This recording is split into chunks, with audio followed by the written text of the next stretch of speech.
Oi, pessoal, bom dia. Meu nome é Tícia Sampaio, eu sou uma das autoras do trabalho selecionado para o CMA de 2020.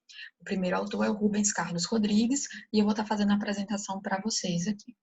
Vou compartilhar a tela para vocês poderem acompanhar.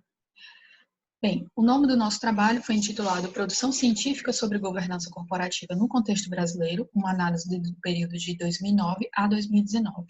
A nossa contextualização partiu do cenário de que a governança corporativa tem sido alvo de constantes pesquisas dentro do meio acadêmico que tentam identificar quais são os motivadores para implementar um sistema de governança corporativa numa empresa, assim como também identificar quais são os benefícios gerados pela implementação de um sistema de governança corporativa na empresa, além dos efeitos sobre o valor da própria empresa. A problematização, ela partiu da existência já de estudos pregressos sobre como anda a produção científica sobre a temática governança corporativa, tendo como ponto inicial Bianchi et al., que nos deu esse estopim, onde ele fez uma pesquisa com os trabalhos publicados nos anais do ENAMPAD, no período de 1999 a 2008.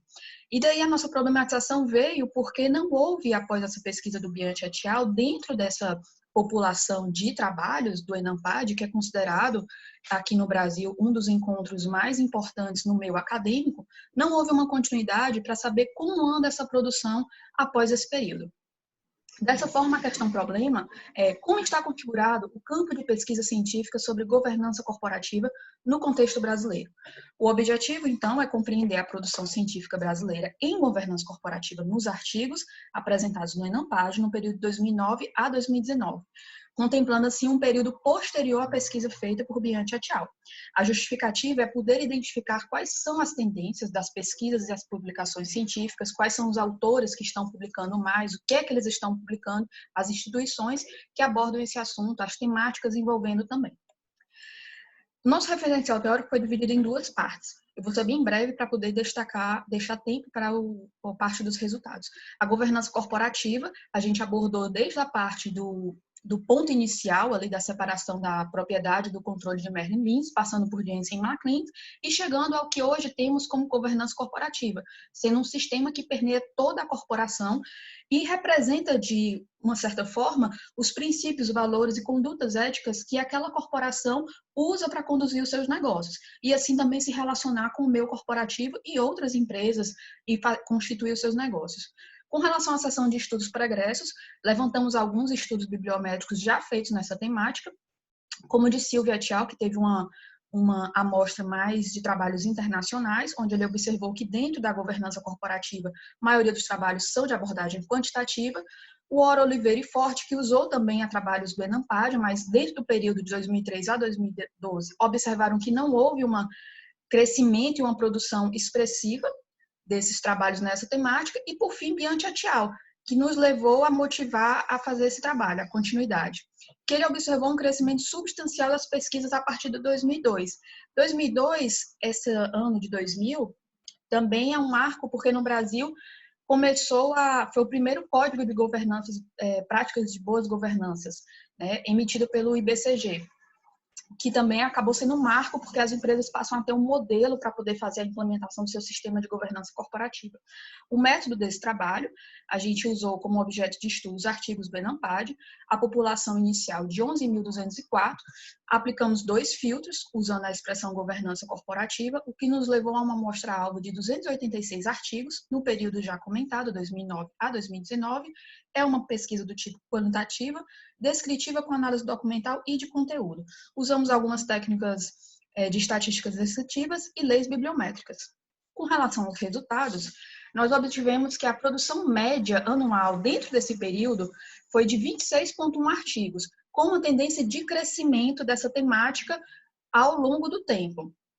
A média também de produção demonstrou bem estável, com um desvio padrão relativamente estável, baixo, deu em torno de 5. Com relação às leis bibliométricas, com relação ao índice preconizado por Locker sobre a concentração de contribuições para um único autor, esse essa lei demonstrou que há uma concentração de contribuições por um único autor, nessa temática de governança corporativa. Já com relação à lei do elitismo, demonstrou que a elite produtiva, na realidade, conforme a lei do elitismo, não é tão produtiva, porque ficou 10 pontos percentuais abaixo do que preconiza essa lei, que é de 50%. Com relação à lei de Zip, sobre as palavras-chave mais relacionadas com assuntos de governança corporativa, obviamente apareceram a governança corporativa, seguido de teoria pública, gestão, administração. Com relação aos autores, regionalidade e instituições, aqui nós temos resultados realmente mais robustos e interessantes.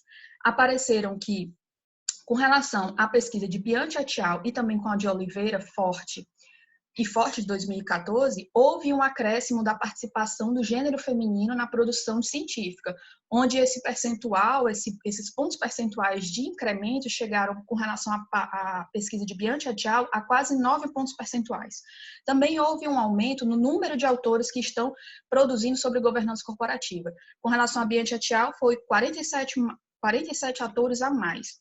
Houve também uma diminuição da concentração regional sobre a produção, que estava muito concentrada no Sudeste, ainda continua, mas houve uma diluição. A predominância continua ainda sendo de pesquisas oriundas de instituições públicas, universidades públicas, mas houve um crescimento das instituições privadas, com destaque dessas universidades privadas para o estado do Ceará. Com relação aos autores, regionalidades e instituições, continuando, tivemos aqui com a classificação entre autores continuantes, entrantes, transitentes e aqueles retirantes que estão se saindo da pesquisa, que pôde-se observar uma renovação de autores com relação a essa temática, onde a quantidade de autores retirantes não é superior à soma dos autores entrantes, transitentes e continuantes. Sendo que esses autores continuantes, eles apresentaram uma média de mais ou menos 5,15 produções no período. Isso mostra uma continuidade. Além disso, também observamos que há uma renovação, porque muitos autores dados como os continuantes praticamente não aparecem mais na listagem hoje. Ou seja, hoje uma renovação praticamente total. Além disso, observamos que a governança corporativa é muito interdisciplinar, porque ela se envolveu, dentre as 11 áreas temáticas do ENEM-PAD, ela estava presente em 10, mostrando assim que a governança consegue se interligar com várias outras temáticas. Também observamos que há um grupo de temas que são um mainstream, ali sempre envoltos com governanças corporativas, e eles apresentaram uma frequência maior que 10 dentro do período de publicações. São esses entre boas práticas de governança corporativa, governança pública, disclosure. Com relação à conclusão, é uma temática pungente, que tem uma tendência de expansão, é um campo multidisciplinar, ainda muito a explorar, há um crescimento observado das instituições privadas, um crescimento da participação das mulheres na produção científica, com destaque principalmente para o estado do Ceará, onde demonstram que há uma colaboração em rede, onde esses autores trabalham em grupos, em maioria de 4 autores, uma renovação desses autores e que há uma continuidade dessa pesquisa, por mais que exista um grande número de trabalhos feitos por um único autor isoladamente, que depois não dá continuidade. Mas há uma continuidade em termos de um pequeno grupo que se mantém ativo dentro da pesquisa. As limitações desse trabalho são a própria população, que poderia ser expandida para outros eventos, e também fazer uma análise comparativa com outros países para ver como está sendo a abordagem. Acreditamos que o trabalho tem muito a contribuir, principalmente para quem está iniciando na pesquisa ou quer ver como a pesquisa está se desenrolando e a evolução da pesquisa no contexto brasileiro. A gente agradece a participação e quem está nos ouvindo. Muito obrigada. Aqui algumas referências utilizadas, o nosso contato para quem quiser entrar em contato conosco. Até a próxima.